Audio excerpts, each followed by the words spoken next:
আসসালামু আলাইকুম। ইংরেজি দ্বিতীয় পত্রের টোটাল সিলেবাসটা নিয়ে আগে আলোচনা করব, তারপরে এই জায়গা থেকে তুমি কোন বিষয়গুলো খুব গুরুত্ব দিয়ে পড়বা সেগুলো একটু দেখি।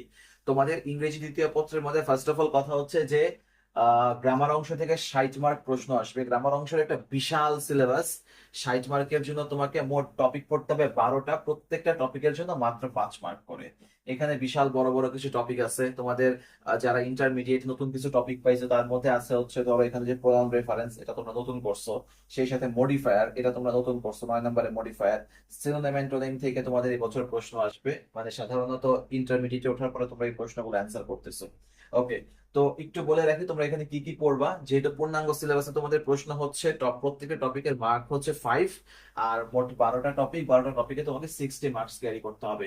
আর ইংরেজি দ্বিতীয় পত্রে তুমি ভালো মার্কস পাইতে গেলে অবশ্যই এখানে 60 আউট অফ 60 এর মধ্যে 55, অ্যাটলিস্ট 55 তোমাকে পাইতেই হবে, মাস্ট। 55 যদি মিস হয়, অন্তত 50 নিচে তুমি যদি পাও, তাহলে ধরে নাও তুমি ইংলিশে প্লাস পাচ্ছ না। এটা একদম 100% গ্যারান্টি। এই কারণে যারা সারা বছর পড়ো নাই তাদের জন্য বলার কিছু নাই। ইংরেজি দ্বিতীয় পত্রে এমন কোনো ম্যাজিক নাই যে ম্যাজিক তোমাকে শিখাই দিব তুমি ইংরেজি দ্বিতীয় পত্রের মধ্যে একদম তুমি ফুল মার্কস অ্যান্সার করে আসবা। কোনো ম্যাজিক নাই। তো সেই ক্ষেত্রে যারা পড়ো নাই তাদের জন্য আমার কোনো সাজেশনও নাই, তাদের জন্য কিছু বলারও নাই। তোমরা আল্লাহর উপরে ভরসা করে যাবা, যা আছে নসিবে। ঠিক আছে। আর যারা মোটামুটি ভাবে পড়াশোনা করছো, তোমরা একটু গোছালো একটা প্রস্তুতি নিতে থাকো। যে টপিক গুলো তোমাদের সাথে আলোচনা করবো সেই টপিক গুলো একটু দেখবা। আর দ্বিতীয় কথা হচ্ছে যে প্রত্যেকটা টপিকেরই আমাদের কিছু রেকর্ড ক্লাস আছে। আমি আজকের ভিডিওর এই ডিসক্রিপশন বক্সে প্রত্যেকটা ক্লাসের লিংক আমি দিয়ে দিব। তোমরা এখান থেকে প্রয়োজনীয় ক্লাসগুলো করে নিতে পারবা। আর যে বিষয়গুলো তোমাদের সাথে আলোচনা করতে হবে সেগুলো আগে বলি। যে এখানে কি কি আছে, ধরো আর্টিকেল আছে, প্রিপোজিশন আছে, ওয়ার্ড এন্ড ফ্রেজ আছে। এগুলার আমি আজকে আর আগামীকালকে এই 2টা দিনে প্রত্যেকটা টপিকের গুরুত্বপূর্ণ কিছু বিষয়গুলো, যে এক্সাম্পল গুলা বা বিভিন্ন কলেজে অথবা বোর্ডে যেগুলো আসছিল সেগুলো কিছু তোমাদের ক্লাস শেয়ার করব। এবং এখানে দেখো, ইংলিশ সেকেন্ড পেপারটা আসলে এত বিশাল সিলেবাস। এই সিলেবাসটা আসলে তোমাকে যদি আমি ওয়ান শট ক্লাস দিই, সেই ওয়ান শট ক্লাস করবা না তুমি প্র্যাকটিস করবা। ইংলিশ দ্বিতীয় পত্রের মূল ব্যাপারটা হচ্ছে অনেকটা ম্যাথের মতো। তুমি যত বেশি প্র্যাকটিস করবা তোমার লেগিংস গুলো তুমি খুঁজে পাবা। এবং এই লেগিংস গুলো খুঁজে খুঁজে তুমি আসলে তুমি একদম পুরো একদম মাস্টার হয়ে যাবে বিষয়টাতে। নিয়মটা হচ্ছে এটা। তো শুধু রুলস পড়লেই হবে না। তো এই কারণে আমি যেটা করবো সেটা হচ্ছে তোমাদের কিছু প্র্যাকটিস করাবো প্রত্যেকটা টপিক ধরে ধরে। এবং এই প্র্যাকটিস গুলো করতে গিয়ে কোন গ্রামারটা কখন কিভাবে কাজ করতেছে, এই ভার্বটা কেন এরকম হলো, বা কোন রুলসটা কোথায়, কোন স্ট্রাকচারটা কোথায় ইউজ করবো, এই বিষয়গুলো নিয়ে আলোচনা করবো। তাই অবশ্যই আমাদের বিদ্যাকুঠি এই ফেসবুক পেজ এবং ইউটিউব চ্যানেলে তোমরা চোখ রাখবা, যে কোন ক্লাসটা কখন আপলোড করতেছে, সাথে সাথে তোমরা সেটা করে ফেলবা। দেখো এখানে করলে সুবিধাটা কি, ধরো তুমি কমপ্লিটিং সেন্টেন্স তুমি জানো, তারপর আমার ক্লাসটা তোমাকে কেন করতে বলতেছে, তুমি যদি জানো খুব ভালো কথা। তারপর ধরো কমপ্লিটিং সেন্টেন্সের মধ্যে 10টা কমপ্লিটিং সেন্টেন্স আমরা করতেছি, 10টা নিয়ম।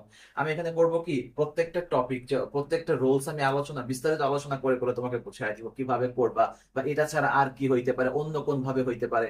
এটা তোমার সাথে আলোচনা করবো। আলোচনা করলে তোমার শুধুমাত্র যে কমপ্লিটিং সেন্টেন্সটা হলো তা না, ইংলিশ গ্রামারের মধ্যে একটা টপিক আর একটা টপিকের সাথে এমন ভাবে রিলেভেন্ট যে তুমি একটা টপিক যখন খুব ভালো করে শিখবা, এটা অন্য একটা টপিকে কাজে লাগবে। সো এই কারণে তোমাদেরকে রিকোয়েস্ট করবো যে ক্লাসগুলো আপলোড হচ্ছে তো অবশ্যই খুব মনোযোগ দিয়ে ক্লাসগুলো করবা এবং স্ট্রাকচার গুলো মনে রাখার চেষ্টা করবা। ঠিক আছে। চলো দেখি তোমাদের কি কি টপিক আছে। ফার্স্ট অফ অল আর্টিকেল আছে। আর্টিকেলের থেকে 5 মার্ক। প্রিপোজিশন আছে, এগুলো তোমাদের বোঝানোর কিছু নাই। আর্টিকেল প্রিপোজিশনের রেকর্ড ক্লাস আছে, আমি লিংকে দিয়ে দিচ্ছি, সেগুলো তোমরা করে দিবা, তারপর প্র্যাকটিস শুরু করবা। ঠিক আছে। আর একটা কথা বলি, তোমরা সেই ক্লাসটাই বিস্তারিত করবা, সেটা হচ্ছে যেটা যেই টপিকটা তোমার প্রবলেম আছে, দেন সেটা একটু টেনে টেনে বিস্তারিত করে তারপর প্র্যাকটিস করবে। আর অবশ্যই এটা ম্যাথের মতো, প্র্যাকটিস না করে ভাই তুমি যদি শুধুমাত্র রুলস পড়ে যাও, কোনো কাজে আসবে না। ঠিক আছে, প্র্যাকটিস করতে হবে। নাম্বার 3 হচ্ছে word and phrase. Word and ফ্রেজটা তোমাদের জন্য নতুন, বাট এটা সব থেকে সহজ একটা টপিক। কি থাকে, ওই যে বক্স থাকে, 10টা বক্সের মধ্যে 10টা ফ্রেজ দেওয়া থাকবে। তো তোমাকে ওই নিচের যে গ্যাপ গুলো আছে বা নিচের যে বাক্যগুলোর মধ্যে গ্যাপ থাকে, বাক্যটা পড়ে তোমাকে ওই গ্যাপের মধ্যে শব্দগুলো বসায় জাস্ট লিখে দিলেই হবে। আর এখানে শুধু অ্যান্সারটা লিখলেই হয়, পুরোটা তুলতে হয় না। বাট কমপ্লিটিং সেন্টেন্সের মধ্যে পুরো বাক্য তুলে লিখবা, এই হচ্ছে কথা। কমপ্লিটিং সেন্টেন্স থেকে তোমার 5 মার্ক। 10টা কমপ্লিটিং সেন্টেন্স আসবে, 5 মার্ক অ্যান্সার করতে হবে। রাইট ফ্রম ভার্ব, এটা তোমরা সকলেই জানি। রাইট ফ্রম ভার্বের ক্লাসও লিংকে দেওয়া থাকবে, সেটা করে নিবা। চেঞ্জিং সেন্টেন্স, এই চেঞ্জিং সেন্টেন্সের কথাটা বলি। চেঞ্জিং সেন্টেন্স তো বিশাল টপিক। এখানে তোমার simple, complex, compound, assertive, interrogative, imperative, এটা আছে। তারপর ডিগ্রি আছে, ভয়েস আছে, সবগুলা বিষয় আছে। আমি লিঙ্কগুলা ক্লাসে ডিসক্রিপশনে দিয়ে দিব, তোমরা এখান থেকে ক্লাসগুলো করে তারপর প্র্যাকটিস শুরু করবা। আর আমরা যে প্র্যাকটিস ক্লাসগুলো করব, চেষ্টা করবো সেই প্র্যাকটিস ক্লাসগুলো একটু বিস্তারিত করার জন্য, কারণ এখানে স্ট্রাকচার গুলো নিয়ে কথা বলবো। আর যেগুলো মোস্ট ইম্পর্টেন্ট সেগুলো নিয়ে আলোচনা করবো। ওকে। ন্যারেশনটা দেখবে, ন্যারেশন, প্যাসেজ ন্যারেশন তোমাদের আসবে। প্যাসেজ ন্যারেশনের নিয়মগুলো দেখে কয়েকটা প্যাসেজ ন্যারেশন প্র্যাকটিস করবা। আর এই ন্যারেশনের কিছু সাজেশন আমি ন্যারেশনের ক্লাসে দেওয়ার চেষ্টা করব। প্রোনাউন রেফারেন্সটা তোমাদের জন্য নতুন, এটাও খুব সহজ একটা টপিক, জাস্ট একবার তুমি যদি বুঝে যাও প্রোনাউন রেফারেন্স নিয়ে আর কোনো ভুল হবে না। আর এই প্রোনাউন রেফারেন্সে কিন্তু পুরো যে প্যাসেজটা থাকবে তুলে লিখতে হবে, এবং যেই জায়গাটাতে তুমি প্রোনাউনটা চেঞ্জ করতেছো তার নিচে আন্ডারলাইন করে দিবা। এই মডিফায়ারটা তোমাদের জন্য নতুন, খুবই নতুন, মডিফায়ারটাও খুব সহজ। আমার এখানে ক্লাস দেয়া আছে, খুব সহজ করে ক্লাসটা করে নিবা, ডিসক্রিপশনে দেখবা দেয়া আছে। নাম্বার 10 হচ্ছে কানেক্টরস। কানেক্টরসটা তোমরা 9-10 করছো, অনেকে আছে কানেক্টরসটা খুব ভালো পারো, আবার অনেকে হয় কি যে কোন কানেক্টরসটা কখন বসবে লিঙ্ক আপ হয় না বা বুঝতে অসুবিধা হয়। তবে একটা কথা বলে রাখি, তুমি যদি অর্থপূর্ণ যে কোনো কানেক্টর তুমি ব্যবহার করো বাক্যের সাথে অর্থপূর্ণ, তাহলে তুমি মার্কস পাবে, এতটুকু নিশ্চিন্ত থাকো। ওকে। নাম্বার 11 হচ্ছে সিনোনিম অ্যান্টোনিম, এটা তো সরাসরি মুখস্থ টপিক। আর পাংচুয়েশন, সেটা তোমরা আগেও করছো, পাংচুয়েশন পুরোটা তুলে করবা, যেই জায়গাটাতে পাংচুয়েশন চেঞ্জ হবে সেখানে আন্ডারলাইন করে দিবা। ওকে। আর নাম্বার 13 নাম্বার হচ্ছে ফর্মাল লেটার আর হচ্ছে ইমেইল। এখানে বলি ফর্মাল লেটার হচ্ছে 8 মার্কস। তোমাকে এখানে একটা বিষয় খেয়াল রাখতে হবে, যে তোমরা যে রাইটিং পার্টের যে টপিক গুলা করতেছো, মার্ক ডিস্ট্রিবিউশনটা খুব গুরুত্বপূর্ণ। যেমন ধরো এখানে ফর্মাল লেটার লিখবা 8 মার্কের জন্য, 8 মার্ক এখানে, ওকে ফাইন। রিপোর্ট রাইটিং ও 8 মার্ক। রিপোর্ট রাইটিং এর নিয়মটা কেমন আমি আলাদা একটা ভিডিওতে তোমাদেরকে দেখায় দিব সাজেশনের পরে। এখন তো আমি জাস্ট এই টপিকটা আলোচনা করার পরে তোমাদের কিছু সাজেশন দিয়ে দিয়েছি, যেগুলো তোমরা একটু প্র্যাকটিস করবা। আর রিপোর্ট রাইটিং লেখার আলাদা যে নিয়মটা আছে সেটা আমি আলাদা একটা ভিডিও করে আজকেই তোমাকে দিয়ে দিচ্ছি। ওকে। তো রিপোর্ট রাইটিংটা গেল। প্যারাগ্রাফ হচ্ছে 10 মার্কস এর, ওকে ফাইন। 10 মার্কস এর অ্যাভারেজ হচ্ছে ধরো 150 থেকে 200 ওয়ার্ডস এর মধ্যে লিখবা আবার প্যারাগ্রাফ। প্যারাগ্রাফ লেখার নিয়মটা আমরা আগের ক্লাসে আলোচনা করছি, ইংলিশ ফার্স্ট পেপার ক্লাসে যখন নিচ্ছিলাম তখন সেটা আলোচনা করে দিচ্ছি। প্যারাগ্রাফে সাধারণত এক করায় লিখতে হবে, প্রথমে টপিক সেন্টেন্স, তারপর ডিসক্রিপশন তুমি করবা। ওকে। ফ্রি রাইটিংটা হচ্ছে বড় কথা। দেখো ফ্রি রাইটিং এ হচ্ছে 14 মার্ক। তো এটা হচ্ছে মূলত কম্পোজিশন টাইপ ফ্রি রাইটিং। এই কম্পোজিশন লিখতে গেলে তোমাকে অবশ্যই সেখানে খুব মানসম্পন্ন এবং হচ্ছে বিষয়টা যেন খুব বিস্তারিত আকারে লিখতে হবে, মূল কথা হচ্ছে এটা। এখানে সাধারণত কোন ধরনের ফ্রি রাইটিং আসে, ধরো কজ এন্ড ইফেক্ট, হ্যাঁ, অথবা তোমার অ্যাডভান্টেজ ডিসঅ্যাডভান্টেজ, এই ক্যাটাগরির যে লেখাগুলো আছে বা যে কম্পোজিশন গুলো আছে এগুলো আসে। তো আমরা রাইটিং পার্টের বেশ কিছু সাজেশন এখন তোমাদেরকে দিয়ে দিচ্ছি, যেটা হচ্ছে আজকে এখনই তুমি রাইটিং পার্টে জাস্ট চোখ বোলায় তারপর গ্রামার অংশটা শুরু করে দিবা। তো চলো রাইটিং অংশটা দেখি। চলো দেখি ফর্মাল লেটার থেকে কি কি পড়বো। নাম্বার 1 হচ্ছে পারমিশন ফর স্টাডি ট্যুর, খুবই গুরুত্বপূর্ণ। স্টাডি ট্যুরের পারমিশন নিয়ে প্রধান শিক্ষক বরাবর বা প্রিন্সিপাল বরাবর একটা অনুমতি পত্র লিখো। নাম্বার 2 হচ্ছে establish and English language club, debating club, multimedia classroom. এই তিনটা একসাথে দিলাম এস্টাবলিশ করার ক্ষেত্রে, যেহেতু তোমাকে এখানে বলছে যে এস্টাবলিশ করা একটা ইংলিশ ল্যাঙ্গুয়েজ ক্লাব, তোমাকে এটার সুবিধা অসুবিধা বলতে হবে, কি প্রয়োজনীয়তা আছে আমাদের as a student. Debating club, এটা আমাদের কি কি ক্ষেত্রে উপকার করতে পারে সেই কারণগুলো বলতে হবে। মাল্টিমিডিয়া ক্লাসরুম, আমাদের কি কি উপকার আসতে পারে, আমাদের পড়াশোনার প্রোগ্রেসের ক্ষেত্রে কোন ধরনের সুবিধা অসুবিধা গুলো আছে, এই বিষয়গুলা তুলে ধরবা। ওকে। নাম্বার 3 হচ্ছে ইনক্রিজ লাইব্রেরি ফ্যাসিলিটিস অথবা কমন রুম ফ্যাসিলিটিস, যেভাবেই আসো, হ্যাঁ।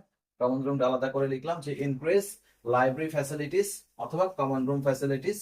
তো একটা লাইব্রেরির ফ্যাসিলিটি বৃদ্ধি করার জন্য প্রিন্সিপাল বরাবর একটা আবেদনপত্র লেখো, অথবা কমন রুমের ফ্যাসিলিটি বৃদ্ধি করার জন্য। এখন কি কি ফ্যাসিলিটি হতে পারে, ধরো লাইব্রেরির মধ্যে তোমার জায়গা স্বল্পতা ছিল, হ্যাঁ, তার মানে জায়গা বৃদ্ধির জন্য উল্লেখ করতে পারো, যে ইনক্রিজ দ্য স্পেস এভাবে বলতে পারো। দেন হচ্ছে লাইব্রেরি সেখানে আরো নিউ বুকস এন্ড কালেকশন সেখানে গ্যাদার করার জন্য, অথবা সেখানে তোমার লাইট ফ্যান, হ্যাঁ, বা চেয়ার টেবিল ইনক্লুড করার জন্য, হ্যাঁ, বা লাইটিং সিস্টেম আপডেট করার জন্য, এই বিষয়গুলো উল্লেখ করো। কমন রুমের মধ্যেও সেম, স্পেস বাড়ানোর জন্য, হ্যাঁ, সেখানে আলাদা বসার জায়গা চেয়ার টেবিলস দেওয়ার জন্য, এই বিষয়গুলো।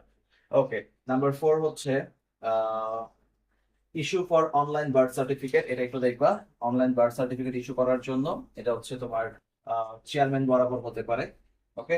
নাম্বার 5 হচ্ছে অ্যারেঞ্জ সায়েন্স ফেয়ার, তার মানে তোমার স্কুল তোমার তোমার কলেজের কলেজ ক্যাম্পাসে একটা সায়েন্স ফেয়ার আয়োজন করার জন্য একটা আবেদনপত্র লেখো। এই কয়েকটা ফর্মাল লেটার পড়বা। নাম্বার 14 হচ্ছে রিপোর্ট রাইটিং। রিপোর্ট রাইটিং এর জন্য আমরা কোন কোন রিপোর্ট গুলো পড়বো, ফুড ফুড অ্যাডাল্টারেশন খুবই গুরুত্বপূর্ণ, ড্রাগ অ্যাডিকশনটা পড়বা, ফায়ার অ্যাক্সিডেন্ট এটাও খুবই গুরুত্বপূর্ণ। আচ্ছা, ফায়ার অ্যাক্সিডেন্টের সাথে একটু রোড অ্যাক্সিডেন্টটাও পড়ে নিবা, রোড অ্যাক্সিডেন্ট এটা একটু পড়ে নিবা। নেক্সট হচ্ছে প্রাইস হাইক, এটা তো খুবই গুরুত্বপূর্ণ, এটা পড়বা। প্রাইস হাইক সম্পর্কে impact on social media on young generation, young জেনারেশনের উপরে সোশ্যাল মিডিয়ার কি কি ফলাফল দেখাচ্ছে, সেটা ইম্প্যাক্ট করতেছে, সেটা করবা। আর হচ্ছে জুলাই রেভুলেশন, এটা পড়তে পারো, ঠিক আছে। এই রিপোর্ট রাইটিং গুলো একটু ভালো করে দেখবা। আর রিপোর্ট রাইটিং এর যে নিয়মটা কিভাবে লিখবা না লিখবা সেই বিষয়ে আমি আলাদা ভিডিও করে তোমাদেরকে আজকে অল্প সময়ের মধ্যে দিয়ে দিব। ওকে। তো এই বিষয়গুলো একটু দেখো, তারপর আমরা এখন প্যারাগ্রাফ এবং কম্পোজিশন গুলো দেখবো। চলো প্যারাগ্রাফ গুলোর মধ্যে কি কি পড়বো দেখি। নাম্বার ওয়ান হচ্ছে ট্রি প্লান্টেশন, খুবই গুরুত্বপূর্ণ, এটা পড়বা। গ্লোবাল ওয়ার্মিংটা পড়বা। প্যারাগ্রাফ নিয়ে একটু আগে বললাম যে প্যারাগ্রাফ অবশ্যই এক প্যারা লিখতে হবে, কখনোই প্যারাগ্রাফে প্যারা দুইটা করবা না। প্যারাগ্রাফ মানে হচ্ছে এক প্যারা, সিঙ্গেল প্যারা লিখতে হবে। নাম্বার থ্রি হচ্ছে ক্লাইমেট চেঞ্জ, দেন হচ্ছে রোড অ্যাক্সিডেন্ট পড়বা। প্রাইস হাইক খুবই গুরুত্বপূর্ণ, এটা পড়বা। ড্রাগ এডিকশন খুবই গুরুত্বপূর্ণ, এটা পড়বা। ফুড অ্যাডাল্টারেশন এটাও খুবই গুরুত্বপূর্ণ, এটাও পড়বা গুরুত্ব দিয়ে। তারপর এআই, আর্টিফিশিয়াল ইন্টেলিজেন্স, এটা করতে পারো। এনভায়রনমেন্ট পলিউশনটা পড়বা, পহেলা বৈশাখ, এটাও গুরুত্বপূর্ণ। এই প্যারাগ্রাফ থেকে এই কয়টাই পড়ো, আশা করি এর মধ্যে থেকে কমন পড়বে। আর ফ্রি রাইটিং বা কম্পোজিশন যেটাই বলো সেখান থেকে, আচ্ছা নাম্বারিংটা বলে দিই, প্যারাগ্রাফ থেকে 10 মার্কস, আর হচ্ছে ফ্রি রাইটিং হচ্ছে 14 মার্কস। ঠিক আছে, সো লেখাটা যেন অবশ্যই খুব মানসম্পন্ন হয়, এবং গ্রামাটিক্যাল মিস্টেক, বানান ভুল যেন না হয়, এটা হচ্ছে মূল কথা। Okay, aim in life number one. Number two হচ্ছে ডিউটিস অফ স্টুডেন্টস, এটা পড়বা। জুলাই রেগুলেশনটা এটা একটু দেখে যাবা, এটা আসতেও পারে। ঠিক আছে। Wonders of modern science. Okay, number five, এটা খুবই গুরুত্বপূর্ণ, the game you like most. ঠিক আছে। তো এটা আমরা ফুটবলকে বেস করে মূলত এটা পড়বো। তুমি যদি আম, এটা যদি পড়ো অবশ্যই ফুটবল বেস করে পড়বা, হ্যাঁ, যে ফুটবল আমার প্রিয় খেলা, বা এখানে সরাসরি ফুটবল নিয়েও তোমার একটা কম্পিটিশন লিখতে, মানে ফ্রি রাইটিং এ আসতে পারে। তো the game you like most এটা মূলত ফুটবল বেস করে শিখবো।